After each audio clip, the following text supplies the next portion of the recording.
Thank you for the invitation. And I'd like to start my presentation by providing a context for the topic I'm going to discuss. A context that is also a link to the activity of our interdisciplinary Institute of Transdisciplinary Discoveries. Now, the world of today is full of complex issues, and these requires complex answers. And these issues are affecting different levels of the society. How can we best deal with such complex problems? Well, one way of doing that is through the academic community, and you'd expect me to talk about this being a representative of this academic community. Now, in this scenario, a problem, a question is presented to the academic community, and traditionally one or several research groups from one of several departments in a university are collaborating in generating, in either a multi or interdisciplinary pathway, a fashion of answers, and these are fed back into the society and are influencing a number of non-academic stakeholders, the social world, the business, political, and so on and so forth. Now, sometimes these are addressing directly the problem under discussion, but sometimes this type of approach does not resolve the issue under consideration, or doesn't satisfy entirely one or several of the stakeholders. But you also see here that this approach is a one-way pathway. And as I said before, this might or might not represent or respond to the needs of the society. And even more importantly, it might have effects and consequences which were not intended or predicted. So an important element of engaging with such complex issue is, let's see if this works, and it is to facilitate the provision for feedback from these non-academic stakeholders back into academia. And this feedback will after that inform and allow for further refinements of the research procedures, because this feedback is after that generating and direct inputs into answering this particular question which is under consideration. So in this way, by generating this positive feedback process, we are allowing for the communication between these two worlds, the academia and the non-academic stakeholders. And in fact, this is the basis of what is called a transdisciplinary approach, in which academia feeds answers, but after that, the non-academic stakeholder, the non-academic world feeds back into the academia. And this is one of the simplest examples of this transdisciplinary approach.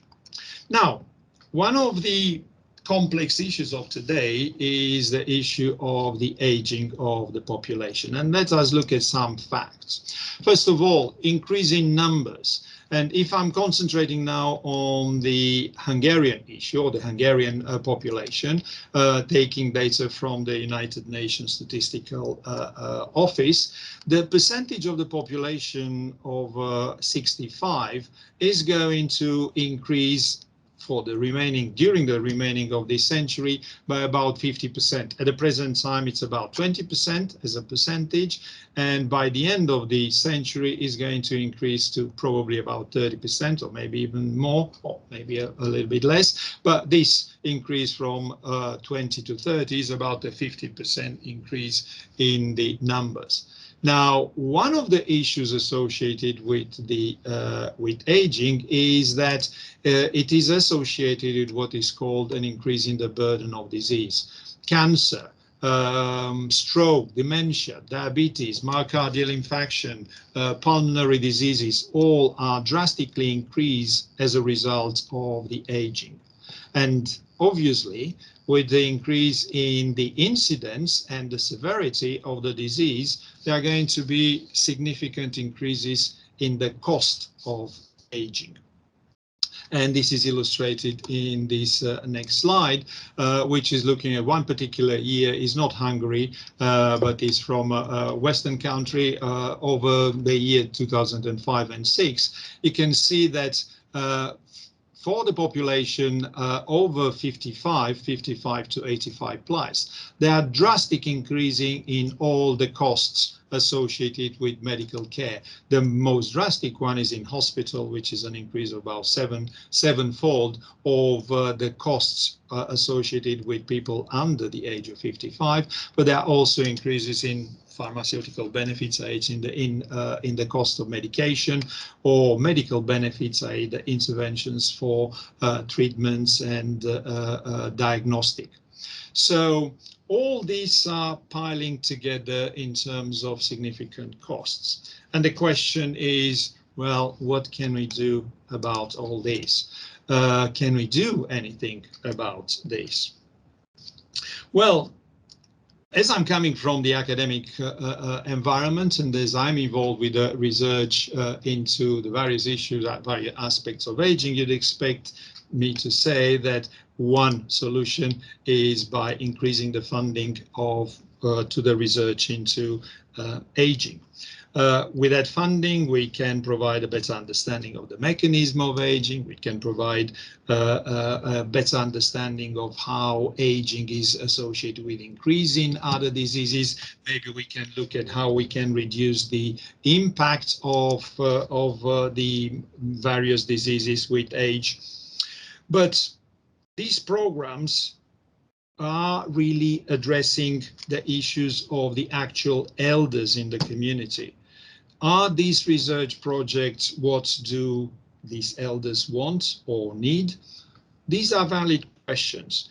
And from this perspective, it is important to think and work into a way of encouraging and facilitating the involvement of the elderly into the research activity, asking them not only about their views on the science of aging, but also about their experiences of aging, their experiences and experience of factors that contribute to their well-being in their environment, in their society, in their families, and so on and so forth. And with this perspective in mind, I will talk now about an initiative which was initiated some time ago in Birmingham, an initiative called the Birmingham 1000 Elders, which aims to bring together researchers and all the adults to carry out research in how we can age in a more healthy way. Now, a little bit of history. This initiative started long time ago, about 40 years ago, as a result of a vision of a very important professor of geriatric, Professor Bernard Isaacs, who was a professor at the University of Birmingham. And this initiative was started by or through his vision of believing that in the importance of involving local people in the research activity. And he also recognized that this involvement could represent a valuable resource for that research. That initiative has been continued. It fizzled out for a period of time, but in the last 10-15 years has been reactivated by a professor of immunity and with a specialism in aging.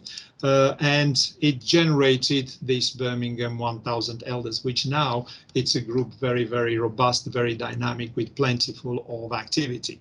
The aims of this rejuvenated Birmingham 1000 Elders, which is based at the University of Birmingham, is to reach out and involve healthy adults over the age of 60 in taking part and also sharing the finding of research activities which are overall looking to improve the quality of life in the old age. Importantly, as the name implies, this is not a national initiative, but rather a local initiative.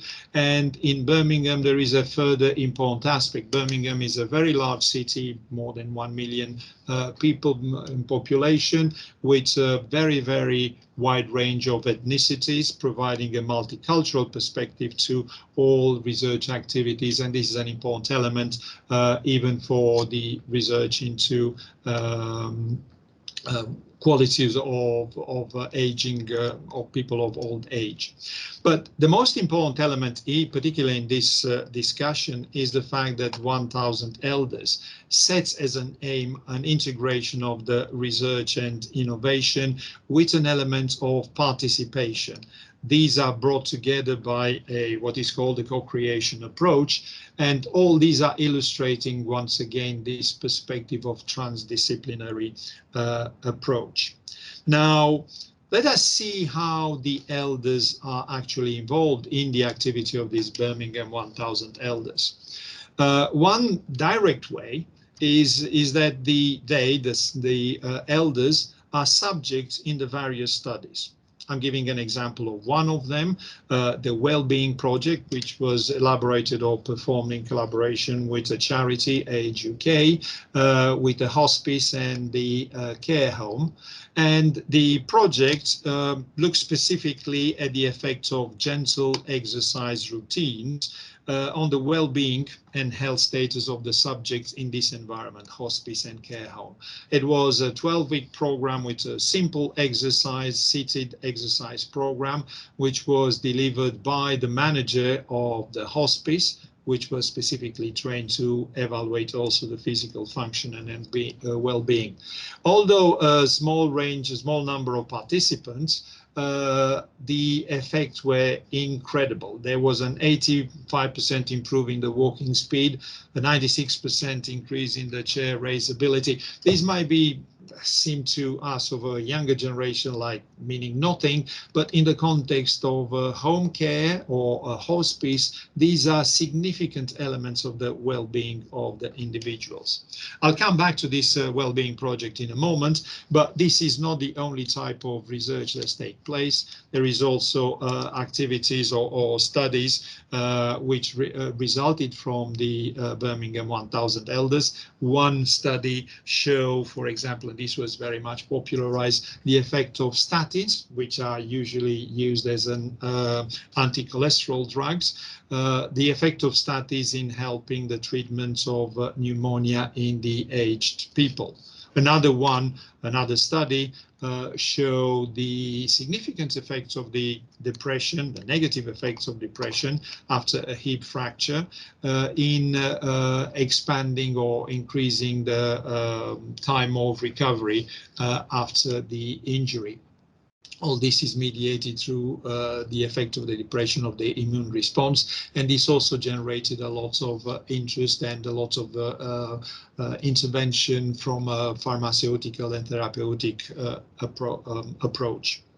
There are other ways in which the elders are involved, and this is in providing a dynamic feedback on the research. On a regular basis, the researchers leading the various projects, and here it's Professor Janet Lord, who is the leader of the Birmingham 1,000 Elders.